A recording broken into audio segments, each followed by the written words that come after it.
हम लोग पढ़ने जा रहे हैं सेंटेंसेस। सबसे बेसिक है आपके इंग्लिश में, ठीक है। आप लोग बार बार पढ़ लेते हैं और उसके बाद में भी चीज़ें रिमूव हो जाती हैं माइंड से, तो उनके लिए आप प्रॉपर तरीके से समझेंगे। एक एक चीज़ को हम लोग लेके चलेंगे, ध्यान से आप उनको समझें। आइए, सेंटेंस को नॉर्मली हम अगर बांट के करते हैं तो पहले parts,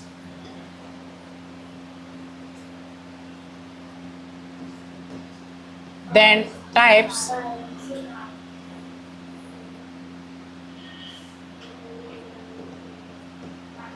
third one is kinds.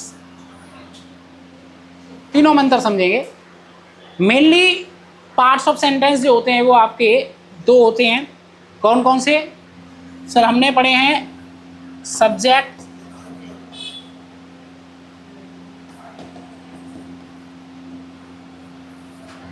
And predicate.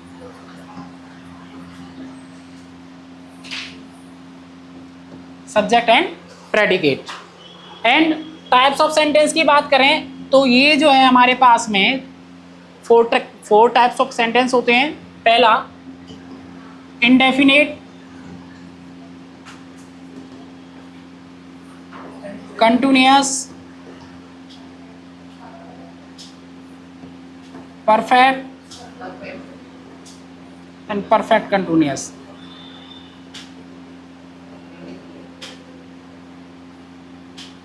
Five kinds of sentence. First one is assertive. Second one is interrogative.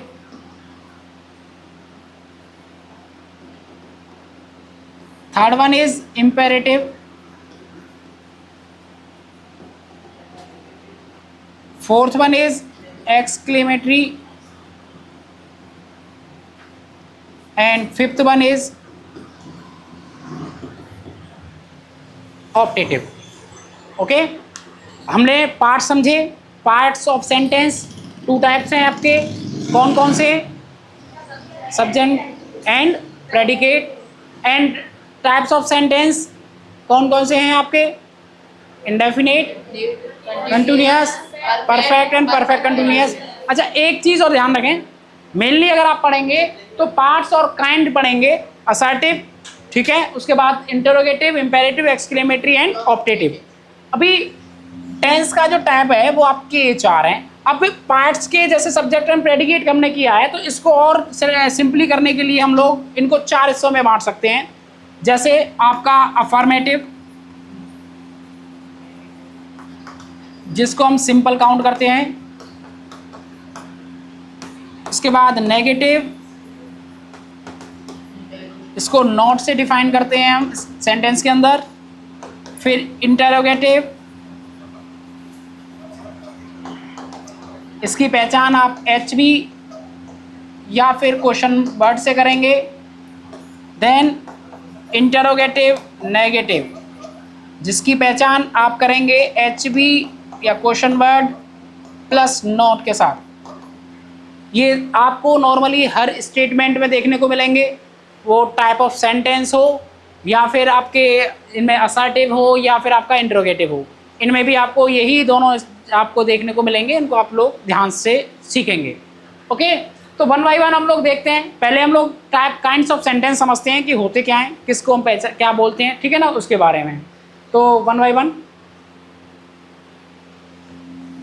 अगर आप चाहें तो पार्ट्स ऑफ सेंटेंस के ही, जैसे असर्टिव मैंने अभी बता दिया है, वैसे उन्हें इनमें कोई इशू नहीं है।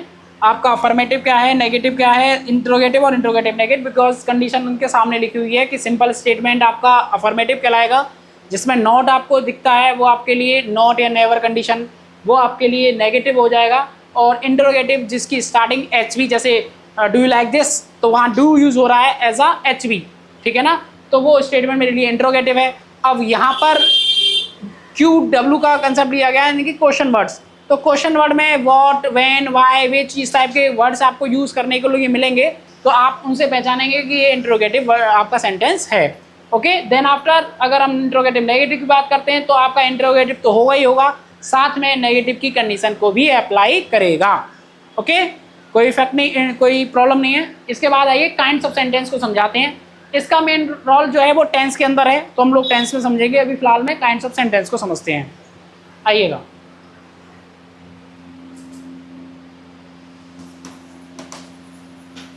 Kinds of sentence.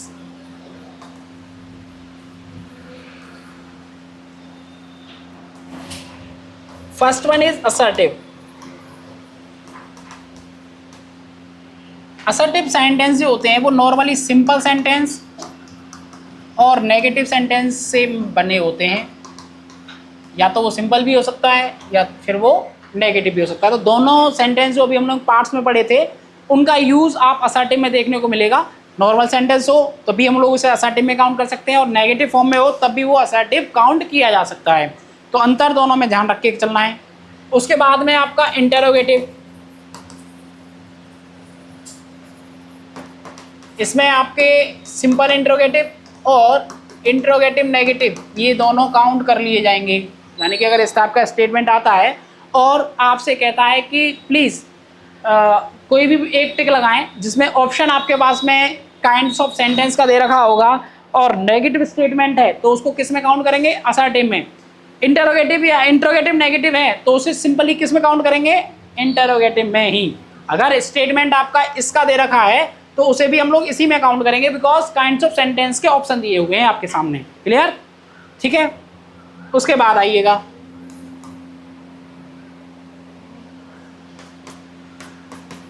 इंपेरेटिव आपने पढ़े होंगे।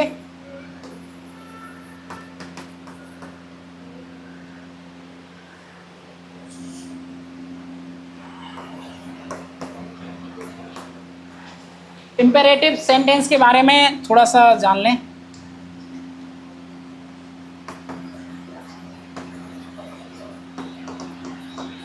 ये क्या होते हैं? इंपेरेटिव सेंटेंस के अंदर नॉर्मली जिसमें ऑर्डर, रिक्वेस्ट, एडवाइस या आपका सजेशन हो या आपका कमांड फॉर्म क्रिएट होती हुई दिखे, तो ऐसे स्टेटमेंट को हम लोग क्या नाम देते हैं? आपके इंपेरेटिव सेंटेंस। सपोज दैट मैंने आपसे बोला प्लीज़ स्टैंड अप, तो इसमें आपको क्या दिख रहा है? प्लीज़ लगा हुआ है। तो प्लीज़ एक तरह से रिक्वेस्ट फॉर्म होती है कि कृपया आप खड़े हो जाएं। तो यहाँ पर आप देख पाएंगे कि ये इंपेरेटिव कंडीशन को शो कर रहा है। ठीक है, तो ऐसे स्टेटमेंट को हम क्या क्या नाम देते हैं? Imperative statement. तो इसमें आप लोग ध्यान देंगे क्या क्या चीज़ आ सकती है। सर कभी ऑर्डर करे कोई स्टेटमेंट, कमांड फॉर्म क्रिएट करे, request, advice, suggestion and ETC। तो ये अगर स्टेटमेंट के अंदर दिखता है, जैसे आपने मैंने डायरेक्ट बोल दिया गेट आउट, तो अब आप यहाँ पर समझ पा रहे होंगे गेट आउट कहा गया है तो क्या है? बाहर जाओ। तो किस फॉर्म में होगा ये? ऑर्डर फॉर्म में। या तो पापा आपसे कह रहे हैं या टीचर आपसे कुछ बोल रहा है, तो इस तरीके से आपको दिखेगा वो। तो ये है किस फॉर्म में? ऑर्डर फॉर्म में। तो यहाँ एक और चीज़ आपको देखने को मिलेगी कि इस टाइप के स्टेटमेंट में एक वर्ड जो है सब्जेक्ट का वो छुपा हुआ दिखता है। एक वर्ड जो सब्जेक्ट का है वो आपको छुपा हुआ दिखेगा। कौन सा सेंटेंस, मतलब कौन सा वर्ड है जो आपका दिख रहा है? यू। जैसे मैंने बोला गेट आउट, तो मैं आपको यहाँ पर अगर पूरा बोलता तो बोलता यू गेट आउट, आप बाहर जाओ। और यहाँ अगर मैंने यू हाइड किया है, दैट्स मीन वहाँ पर भी मैं जो मीन आ रहा है वो वही आ रहा है, किसका? यू का। तो यहाँ पर सब्जेक्ट के रूप में जो चीज़ हाइड रहती है वो क्या रहती है? यू। यू जो है वो आपको हाइड फॉर्म में दिखेगा। इसमें कोई डाउट नहीं है? ठीक है। इसके बाद में हम लोग इसको और डीपली हम लोग जब समझेंगे, जब हम 1 बाय 1 इनको करेंगे, जब हम लोग काइंड्स ऑफ सेंटेंस को 1 बाय 1 करेंगे, जैसे इंपेरेटिव को समझाना है तो उनके रूल समझाए जाएंगे, कहाँ पर हमें किसको यूज़ करना है, क्यों करना है, सब आगे आएगा। ऐसे अभी फ़िलहाल के लिए इनको समझें। नेक्स्ट में आपके लिए exclamatory.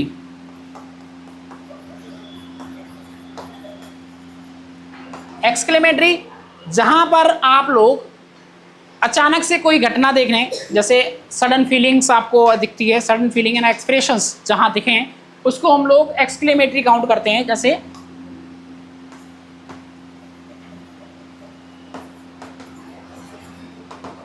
Sudden feelings and expressions. Example sir, sudden feelings मतलब अचानक से कोई हमें फील हुआ होगा जैसे वाओ, जैसे देखते ना हुर्रा, ऐसे वर्ड आपने सुने भी होंगे कि वाओ क्या इमेजिंग पिक्चर है, या बहुत कितना अच्छा दृश्य है, लाइक दिस। तो वो जो चीज़ें आती हैं, वाओ, अलास, हुर्रा, ओ, ब्रावो, तो ये जो वर्ड यूज़ होते हैं वो आपके एक्सक्लेमेटरी में यूज़ किए जाते हैं और विद एक्सक्लेमेटरी साइन। ठीक है, हाँ जी, ओ भी एक्सक्लेमेटरी में ही काउंट होता है, ओहो। ठीक है जी। इसके बाद में बेटा आपका फिफ्थ में है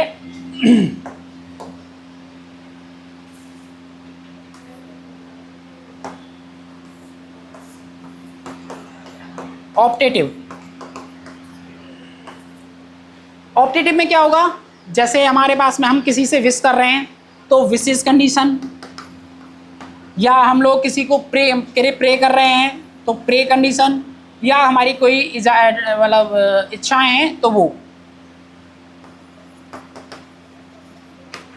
तो प्रे, विश या फिर डिजायर्स वाली कंडीशन आप लोग किस में लेके चलते हैं, ऑप्टेटिव में। जैसे मैंने किसी को विश किया तो मैं क्या विश करूँगा, गुड मॉर्निंग, लाइक दिस, तो मेरा विश करने का तरीका है। या हम लोग प्रे करते हैं, मे गॉड ब्लेस यू, भगवान आपको लंबी आयु दे, या इस तरीके से प्रार्थना कर रहे हो, या किसी के लिए लंबी आयु की हम लोग प्रार्थना करें, तो इस टाइप की स्टेटमेंट आपकी किस में आती हैं, ऑप्टेटिव स्टेटमेंट में देखने को मिलेंगी। ठीक है ना। तो अभी assertive, interrogative, imperative, exclamatory and optative की कंडीशंस आपके क्लियर हैं या नहीं है, क्लियर है। वन बाय वन हमें और इसमें डीप में जाएंगे, वन बाय वन इसको हम लोग और अंदर गहराई में समझेंगे। ठीक है ना, जो जो चीज़ें आपकी छूटेंगी उनको हम लोग प्रॉपर लेके चलेंगे। ठीक है, अब वन बाय वन इनकी एक्सरसाइज भी लगाएंगे, देन चीज़ें आगे क्लियर होंगी। अब इसके बाद में इसी चीज़ को हम लोग देखें, ये टेंस का टाइप्स जो हम लोग पढ़ने जा रहे हैं, indefinite, continuous, perfect and perfect continuous. इनको कितने बच्चे नॉर्मली जानते हैं,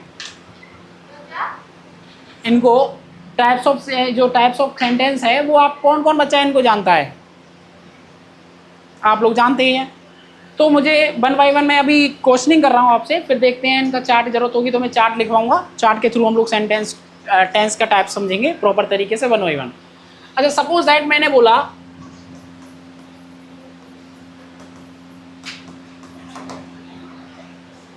ये स्टेटमेंट आपको दिया गया, यू डिड इट, ओके। तो कोई बच्चा है जो इसको बता सके क्या लिखा हुआ है ये,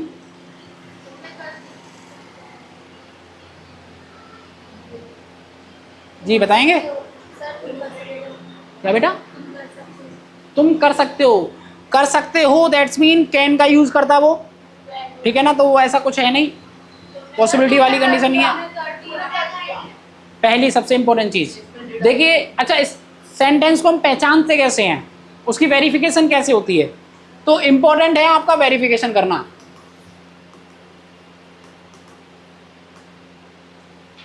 वेरिफिकेशन मीन पहचानना, पहचान करना। ठीक है ना, तो सेंटेंस को पहचानो पहले कि है कौन सा। तो हमें यहां पर बोला गया यू डिड इट, ओके। क्या ये स्टेटमेंट सही है, क्या ये स्टेटमेंट गलत है, तो उसको पहचानेंगे कैसे, हमें कैसे पता चलेगा। तो उसके लिए सबसे इंपॉर्टेंट चीज होती है वो है एचवी या फिर वर्ब। दो चीज हैं जो आपकी इनको क्लियर करेंगी इंग्लिश स्टेटमेंट में, तो एचवी और दूसरा क्या है, वर्ब। अब आप देखिए ये किसका काम कर रहा है, सब्जेक्ट का, ये किसका काम कर रहा है, ऑब्जेक्ट का, तो ये क्या होगा, वर्ब। अब आप जान रहे हैं ये जो वर्ब है वो कौन सी वर्ब है, कौन सी फॉर्म है, सेकंड फॉर्म है। तो वर्ब जो है वो आपकी सेकंड फॉर्म का वर्क कर रही है। अब आप देखिएगा जो सेकंड फॉर्म है वो सेकंड फॉर्म किस टाइप ऑफ सेंटेंस में यूज की जाती है, ये बहुत जरूरी है, ये आपको आना चाहिए। ये आप कैसे बता पाएंगे कि किसका हिस्सा है, बताएंगे आप, यस प्लीज।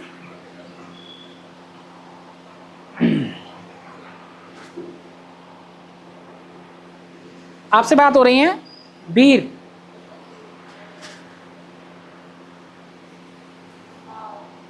Very good. तो वर्ब जो है सेकंड फॉर्म डिड जो है सेकंड फॉर्म किसकी है, ये डू की, do, did and done. Sir हमने अक्सर पढ़ा है कि वर्ब की सेकंड फॉर्म कहाँ लगती है, पास्ट के इंडेफिनिट में। कहाँ लगती है, पास्ट के इंडेफिनिट फॉर्म में। तो पास्ट के इंडेफिनिट फॉर्म में लग रही है तो क्या ये कंडीशंस को फॉलो कर पा रही है, यू सब्जेक्ट है, यू है, उसके बाद वर्ब की सेकंड फॉर्म यानी कि डू इट, हम लिखते हैं यू डू इट, क्या तुम इसे, मतलब क्या तुम इसे करते हो, तो हम लोग अब करते हो दैट्स मीन प्रेजेंट का हो जाता।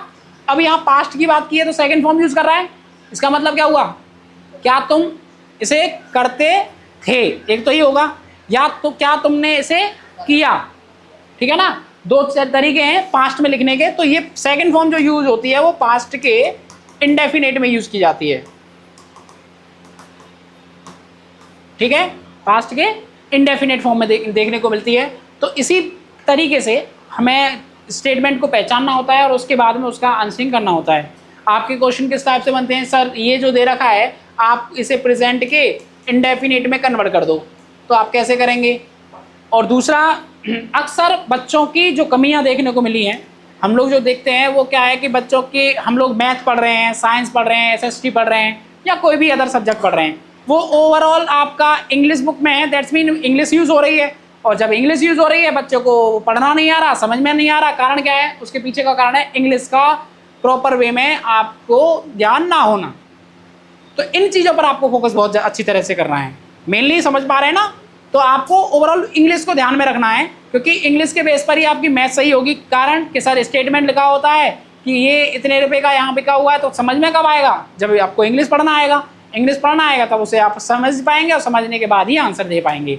तो इसके लिए आपको सबसे पहले क्या करना है, इंग्लिश को सही करना है और प्रॉपर करना है। तो उसके लिए आप प्रॉपर इंग्लिश पर ध्यान दें, क्लियर, क्योंकि सभी की बुक्स जो है आप लोग जानते ही हैं वो इंग्लिश में है। ओके, तो इन्हें समझें, वेरिफिकेशन करना सीखें। वेरिफिकेशन के लिए आपको नॉर्मली टाइप्स ऑफ सेंटेंस सीखना ही पड़ेगा। देन आफ्टर 1 बाय 1 हम लोग पार्ट्स ऑफ स्पीच कराएंगे, तो पार्ट्स ऑफ स्पीच देखेंगे, करेंगे, उसमें क्या चीज़ कैसे चल रही है, तो 1 बाय 1 करते हुए चले जाएंगे। ओके, आपको ये लिखना है तो लिख लें।